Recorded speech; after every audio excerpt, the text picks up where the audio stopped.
everybody. My name is Cameron Swiggett. I'm a product manager here at dotloop. I work with the engineers to build new functionality, as well as work on pre-existing issues or solutions that you may request throughout working with success or customer support. So you may have noticed that come 3.4, a few days ago here, we switched your My Loops experience to the new one. Now My Loops, some refer to it as a dashboard, some refer to it as My Loops. It's really that collection of loops when you log into dotloop for the first time.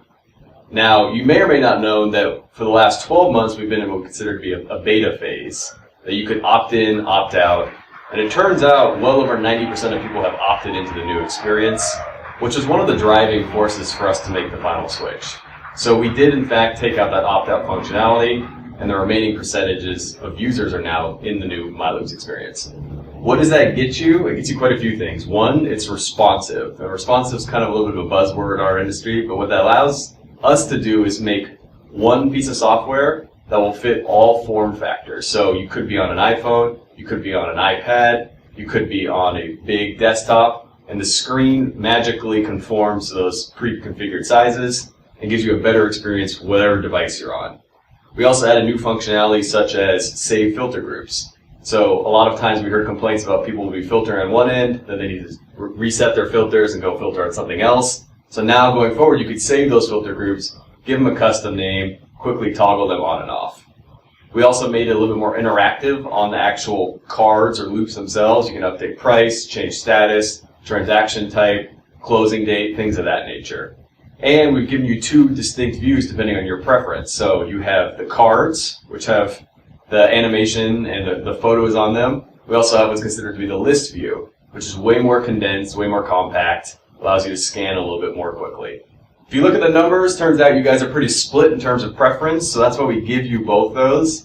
And unlike the old version, with the new version, you get equal functionality within both of those versions. So all that information, tagging and statuses and price and adjustment factors can occur on both of those different view types. So in that respect, we feel it's a much better product. That said, we love feedback, and we consistently are making updates and iterations to the product.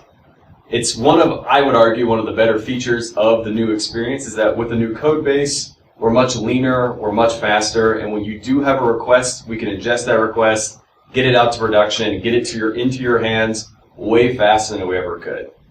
And to give a little insight, one of the reasons that we needed to transition is we are now starting to work on the inside of the loop. We will continue to do, going forward, this opt-in, opt-out to make sure you get as familiar and comfortable with it as you need to before we make the ultimate switch.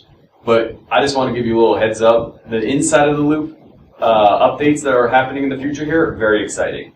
Overhauling tasks to include way more functionality.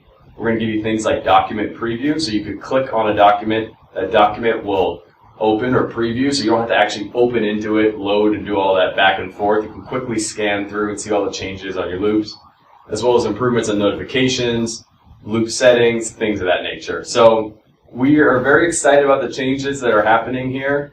That said, if you have any questions or concerns, please reach out. We love feedback. We want to make the best product possible for you. Have a great day. Thank you.